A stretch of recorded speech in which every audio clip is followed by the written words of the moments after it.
Assalamualaikum warahmatullahi wabarakatuh. Perkenalkan, nama saya Tria Aninoviansapi dari kelas 3F.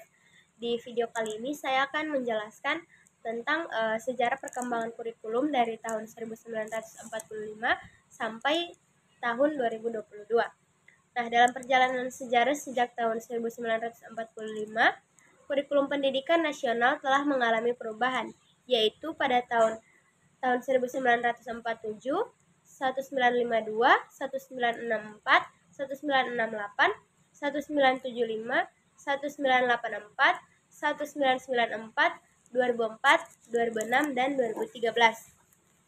Perubahan tersebut merupakan konsekuensi logis dari terjadinya perubahan sistem politik, sosial budaya, ekonomi, dan iptek dalam masyarakat berbangsa dan bernegara. Yang pertama, kurikulum pada tahun 1947, yaitu kurikulum rencana pelajaran.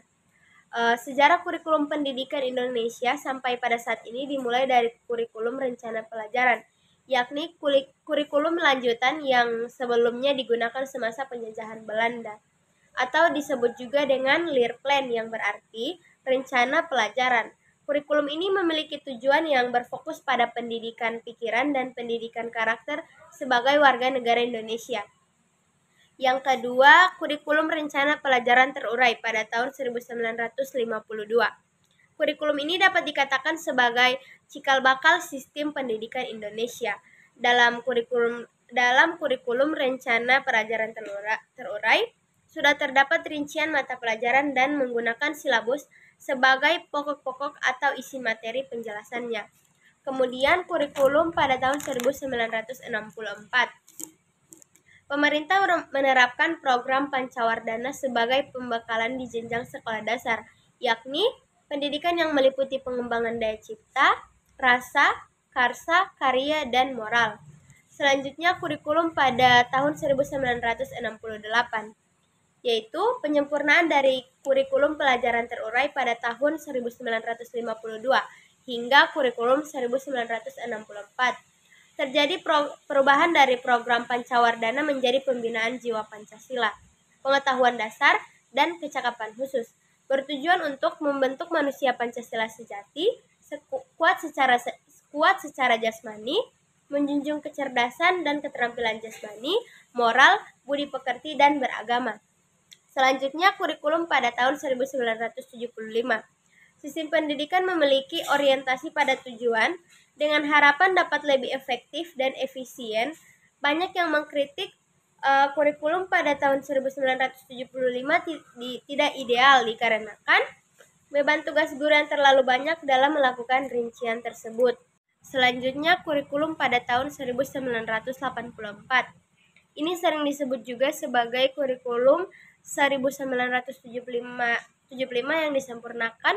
Melalui kurikulum 1984, siswa mulai ditempatkan sebagai subjek belajar yang diharapkan dapat mengamati sesuatu, mengelompokkan, mendiskusikan, hingga melaporkan.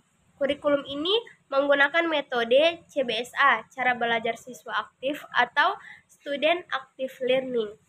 Yang berikut kurikulum 1994 dan suplemen kurikulum 1999. Kurikulum ini merupakan revisi terhadap kurikulum selanjutnya dan dinilai tidak memiliki dasar perbedaan yang prinsipil. Pada kurikulum ini ada perubahan sistem pembagian waktu pelajaran dari semester ke caturwulan. Dengan pembagian waktu tersebut, diharapkan siswa dapat menerima materi pembelajaran lebih banyak dalam pembagian 3 kali caturwulan dalam setahun. Tujuan pengajaran menekankan pada pemahaman konsep dan keterampilan menyelesaikan soal dan pemecahan masalah. Selanjutnya, pada kurikulum pada tahun 2004 atau lebih dikenal dengan kurikulum berbasis kompetensi atau KBK, yakni perpaduan antara pengetahuan, keterampilan nilai, serta sikap yang ditunjukkan dalam kebiasaan berpikir dan bertindak. Selanjutnya, kurikulum pada tahun 2006. Berbagai kekurangan dalam kurikulum berbasis kompetensi di awal tahun 2006, yang kemudian digantikan dengan KTSP, kurikulum tingkat satuan pendidikan. Dari segi isi dan proses pencapaian, target kompetensi siswa dan teknik evaluasi pelajaran tidak banyak yang berubah dengan kurikulum berbasis kompetensi. Akan tetapi, terdapat perbedaan yang cukup signifikan untuk guru yang diberikan kebebasan dalam merangsang pembelajaran yang sesuai dengan lingkungan dan kondisi siswa di sekolah tersebut. Nah, kemudian yang terakhir, kurikulum 2013. Menurut Menteri Pendidikan dan Kebudayaan Muhammad Nuh menjelaskan bahwa kurikulum terbaru atau kurikulum 2013 akan lebih menekankan pemikiran kompetensi berbasis sikap, keterampilan, dan pengetahuan.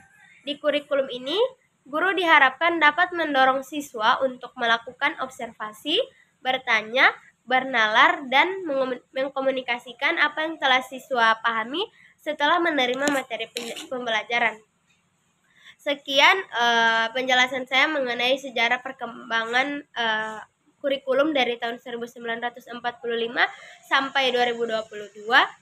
Jika ada salah kata mohon dimaafkan. Wabillahi taufiq wal hidayah. Wassalamualaikum warahmatullahi wabarakatuh.